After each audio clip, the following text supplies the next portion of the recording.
In this show, this is Young and Cold.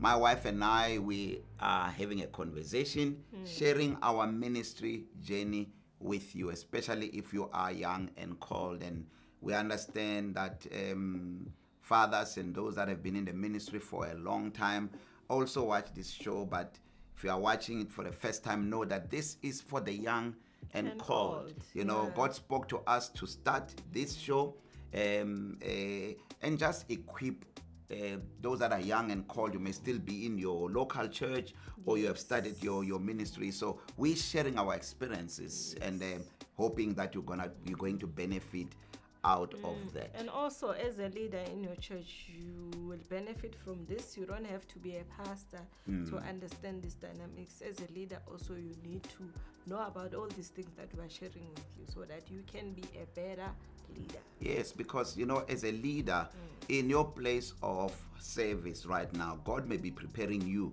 for something big. And it's very important to have that mentality in your service. I noticed a trend in the scriptures that a lot of people that God called and they had an impact, God called them from their place of service. You look Yes. at David when he was anointed king, he was busy looking after his father's sheep. Yeah. Saul also, when he was anointed king, he was looking for his father's donkeys. Yes. Moses, at Horeb, when he saw the burning bush, the Bible tells us that he was looking after Jethro's father-in-law, his father-in-law's sheep. So Yes. in your place of service, God recognizes you and then begin to raise you up. Yes. Even us, We started there. we started there. We're just serving. We're just enjoying God. Yes. We did not have any ambition to be pastors. We did not even know we were pastors, but we availed ourselves. And today we are pastoring our church. We are almost 5 years as a church, but we've been pastors since 2011, where we pastored a branch of the church where we were raised. So today we're going to talk about a number of dynamics. I feel we have to reflect a little bit about readiness before you go to ministry. And I'm saying readiness in the sense that now you find a lot of people that are in the ministry, but they are not ready, and they can feel that they are not ready. Others are on the verge of even giving up. But it for me, it always goes back to preparation, and we emphasize this because preparation is very, very, very important. Ministry should not. I don't think ministry is something that you just stumble into. Well, it may happen for other people, but I think it has to be intentional, and the intent of it is giving yourself to the full for God to use you. And when we say God to use you, it does not necessarily mean as a pastor, like we're talking about, serving in a leadership position. You just avail yourself. The Bible says whatever your hands find to do, you do it with the best of your ability. You do it with all your might. So in every place where God allows you to serve, you make sure you serve to the best of your ability, and you learn as much as possible. You learn as much as possible, because when you learn, now we're having this conversation because to make you aware that you may have a calling upon your life. You may not know about it, and if you land in ministry, one day you just woke up and think about, let me start a church. There are problems there. You're going to get into ministry, and then you discover that, ministry required you to prepare. So the first thing that any person who is in ministry must understand is that when you get to ministry, you will need experience. In our church, we've got a blessed school of ministry now, and the things we are teaching there is things that we have experienced growing up, from just being members, because there are 3 stages. Become a member, you become a leader, and then you become a pastor in your own right. So I think that part is extremely important. Another thing that I want us to also reflect on it a little bit is, how do we know when someone is ready to be released to pastor a church? Sure. I think it's proper for us as pastors also to take them through training, so that we can be assured that that person is ready to go out there and face, challenges and stuff. It will be the biggest mistake for us as pastors to release someone that we feel that the person is not ready, and he goes out there and be devoured because he was not ready. Then it is our fault. So it's very important as pastors, as fathers and mothers in the church, to teach our young pastors, to train them. For instance, with us, we have a blessed school of ministry where we take our pastors and our leaders through training for 8 months, so that we can equip them, so that we can make them to be ready, and be able to face whatever that they may come across when they are out there. So training, it's important before you can release a son. Yeah, and also touching on the training part, what we are actually doing now, which is something that we started this year, because God spoke to us to do that. But then we have got two areas of teaching, so where the candidates sit down, and we take them through the dynamics of ministry from a practical point of view, and also from a scriptural point of view. So we teach them, in class, but we also teach them on the job. And I think that is very, very important, because someone will not just learn by doing, because in many ministries people learn by doing, but they never get an opportunity to sit and be taught, where they can also ask questions. And then that way we are able to determine the readiness of the candidate by the things we teach them, interaction assignments, the conversation, one-on-one conversations that we have, and also when they are in the job, how do they fare in the job, in the position which they occupy. And also it helps them to, as you teach them, and we go through lessons, like different kind of lessons. So as we go through the lessons with them, they're able to see, okay, in this area I'm ready, in this area I'm not. It helps them to identify themselves and place them in a situation where they're able to do an introspection of themselves, whether they are ready or not. And so there are also a number of dynamics there. You find that there is two types of leaders. There's one that, as the senior pastors, we can tell this one is ready to be released. And then there's another group where we know these ones are not ready to be released. They still need to learn, because one man of God says that skill you can teach, but a heart you cannot change. So you may find that someone, in terms of preaching, he's doing very well, but when it comes to the heart issue, there are dynamics and there are problems there. You can see that this person, there's elements of pride, there's element of arrogance, wrong mindset concerning ministry. Even character-wise. Yes, even character. This person's character, it's not where it's supposed to be. Into what he wants to venture into. Look at the way maybe they also run their own families, the way they run their family affairs, the way they run their financial affairs. Because in ministry is about stewardship. It's about knowing that I'm here in the place of God to manage the affairs of God on his behalf.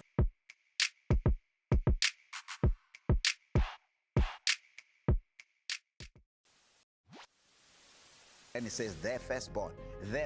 Look at where I'm going with this. Exodus 13, firstly, the children of Israel were released by a male of their first year. It's a type of the firstborn. That is why in Exodus 13, verse 1, God says, consecrate to me the firstborn. So underline from this verse, underline their firstborn, because the tithe comes from their firstborn. And I'm going to show you that as we move along. So that you shall set apart to the Lord all that open the womb. You see that it says that is every firstborn that comes from an animal which you have, the males shall be the Lord. It's not saying every, it says the males shall be the Lord, because this has to do with Christ. It shows us a picture of Christ. I want to offer you a 12-part series where I teach about the tithe. we look at different dynamics on this message, which is, a message that is so controversial in the body of Christ. I preach it with simplicity and with understanding. I tell you, when you get this material, not only will you be empowered to understand what the tithe is all about, but you will also be able to teach it. If you are a pastor and you're using sons who also preach the message of tithing in your church, let them get this product, and I tell you, they will teach the tithe from the correct perspective as put in the scriptures.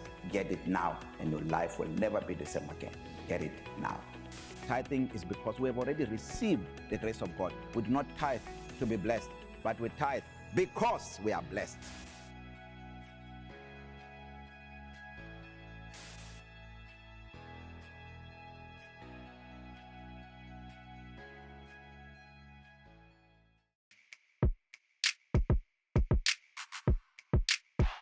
So for me, I think it is very important that before leaders or pastors can be released for ministry, there's a number of areas that must be in place. As you were indicating, the character issue must be right. If you look at this leader, you can see, man, that their head is moving too much. Every time a lady is passing, they still get absorbed into that financial affairs, the way people manage their finances, and also just a normal understanding of the fact that when you get into ministry, you are a steward. You are managing the affairs of God, and God give you that privilege. So there are those places that you have to be in place. But you find a situation where a son is insisting on being released. So what do you do in that case? There are two elements into that.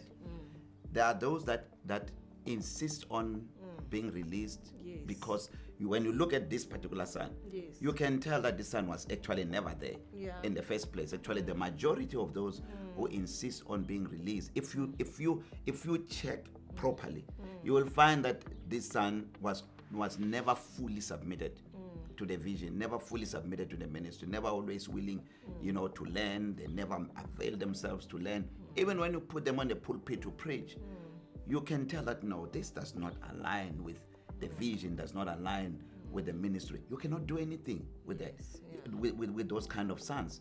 Sons that are not teachable. There's nothing you can do.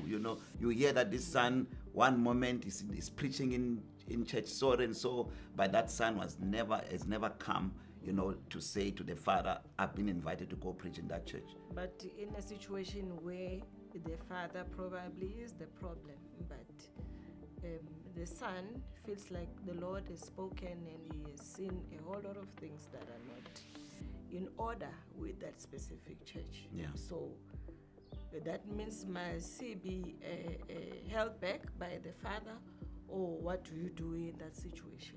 Actually, I don't think that any father is in a position to hold anybody back, because one of the wrong mindset we have as pastors is to claim the people and make them ours, and these are not our people.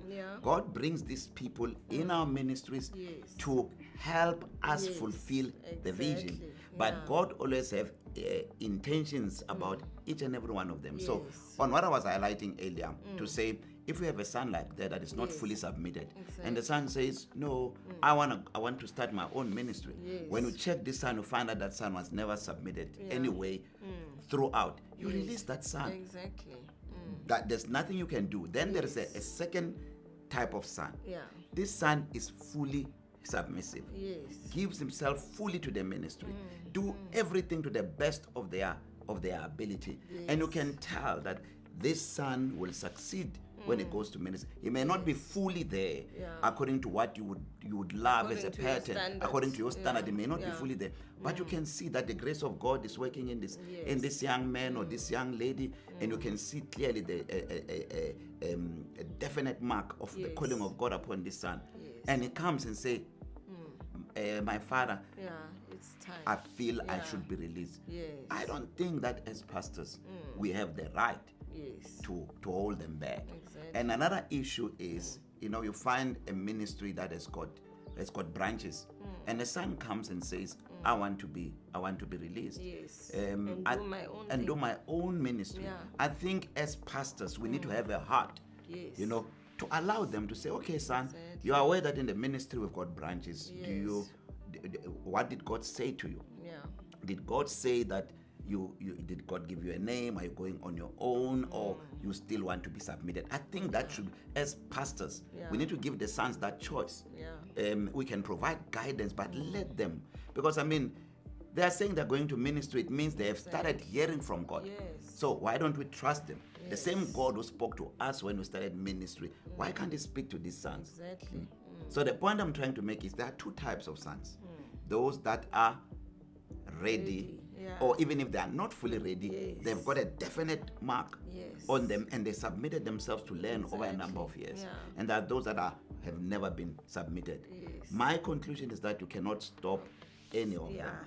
Can't stop. And once a son tells you, I want to go, Yes, you and cannot. you Yeah. keep tying them, Yeah.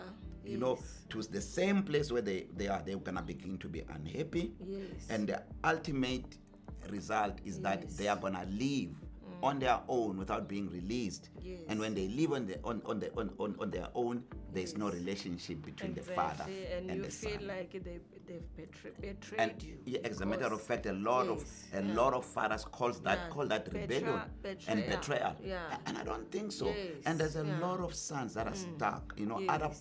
other pastors would even tell them to say, if you leave, you're gonna die. Yeah, no, I mean, Where does that come from? Because it's not in the scriptures.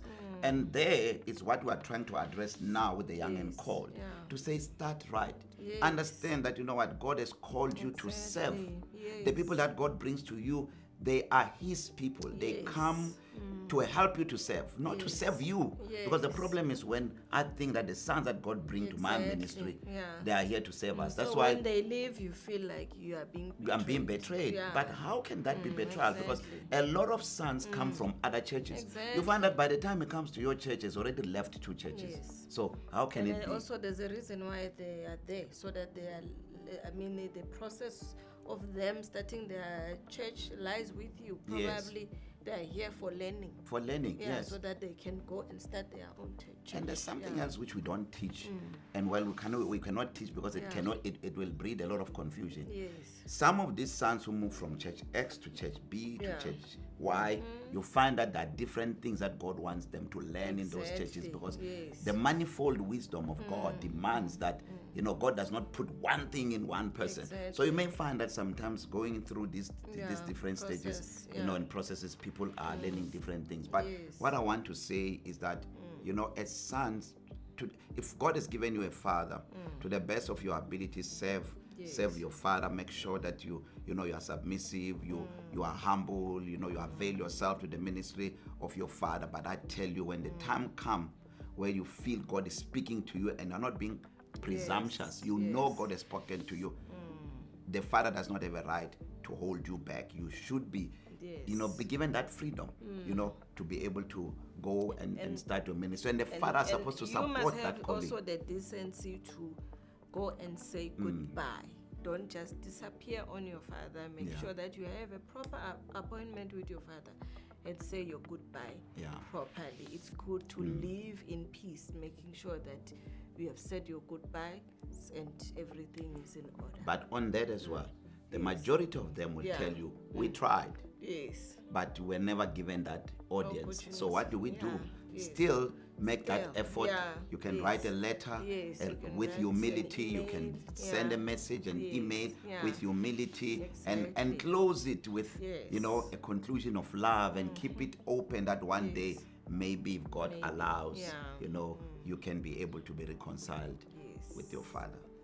Thank you so much for watching our show. I believe that it has impacted you so much, and now you have a different perspective about being young and called. We know that as you continue to watch our show, you're going to be better and better.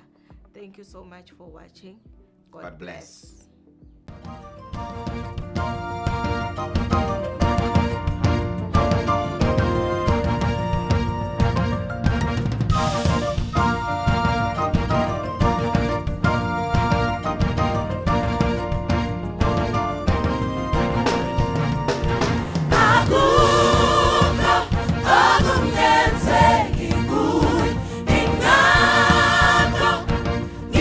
Call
bazobona abafile bazovuma